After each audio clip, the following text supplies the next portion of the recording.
السلام علیکم۔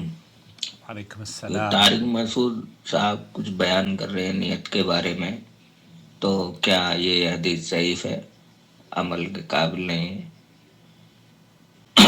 یہ سوال میں آپ کے آگے رکھنا چاہتا ہوں اور اس کا جواب دیں۔ مفتی طارق مسعود صاحب کیا کہہ رہے ہیں سن لیجئے۔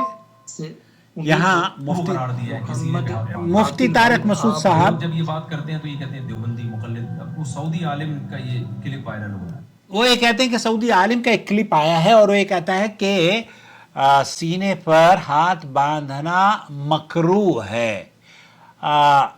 ان کے یہاں خلاف سنت ہے۔ میں مفتی طارق مسعود صاحب سے ادب اور احترام سے یہ پوچھنا چاہتا ہوں کہ جب یہ مکروہ عمل ہے اور سنت کے خلاف عمل ہے، صحیح عمل نہیں ہے، اس کے باوجود بھی میرا یہ چیلنج ہے کہ بر صغیر کی حنفیوں میں اکثریت آج بھی سینے پر ہاتھ باندھتی ہے۔ آپ کہیں گے عاقل صاحب یہ تو آپ عجیب و غریب بات کہہ رہے ہیں۔ مفتی طارق مسعود صاحب اور سعودی عالم، کسی عالم کا ایک ویڈیو ہے، میں نے بھی دیکھا ہے، حالانکہ وہ بے بنیاد ہے۔ اس نے جو بات اس ویڈیو میں کہی ہے وہ مفتی طارق مسعود صاحب کی طرح سے مقلد ہوگا بیچارہ، اللہ اسے عقل سلیم دے۔ اور مفتی طارق مسعود صاحب کو بھی، مفتی صاحب آپ کے گھر میں آپ کی 4 بیویاں ہیں، سمجھ گئے؟ نہیں سمجھے؟ چلو میں سمجھاتا ہوں۔ آپ کی محترم 4 بیویاں ہیں اور 5ویں آپ ہیں۔ بچے کتنے ہیں آپ کے؟ میرے خیال سے 17 بچے ہیں، اور 17 بچوں میں سے بھی تقریباً 11-12 تو لڑکیاں ہیں، باقی سب لڑکیاں زیادہ ہیں اور لڑکے کم ہیں۔ تو آپ کے گھر میں 5 بڑے افراد ہو گئے، 4 سینے پر ہاتھ باندھتے ہیں اور محترم آپ ناف کے نیچے باندھتے ہیں۔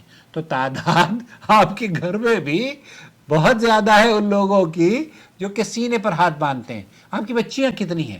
ان بچیوں سے اللہ تعالیٰ ان کے نصیب بلند کرے اور ان بچیوں کو اللہ رب العالمین آزمائشوں سے، فتنوں سے اور شر پسندوں سے اللہ حفاظت فرمائے، ان کو نظر بد سے بچائے اور انہیں آپ کی اور آپ کی تمام بیویوں کی آنکھوں کی ٹھنڈک برقرار رکھے۔ وہ بھی ساری بچیاں آپ کی سینے پر ہاتھ باندھتی ہیں، ناف کے نیچے تو کوئی بھی نہیں باندھتی ہوگی۔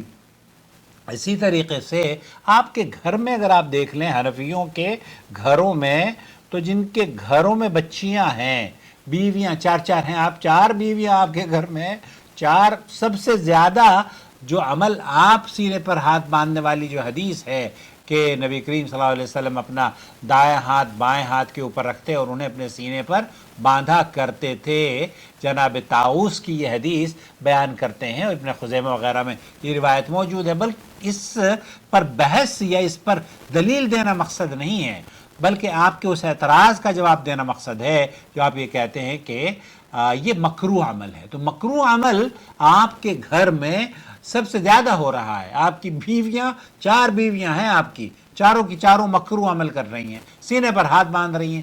اب آپ یہ کہیں کہ نہیں جناب یہ تو مکروہ عمل ہے، تو پہلے آپ ان کی اصلاح کر لیجئے۔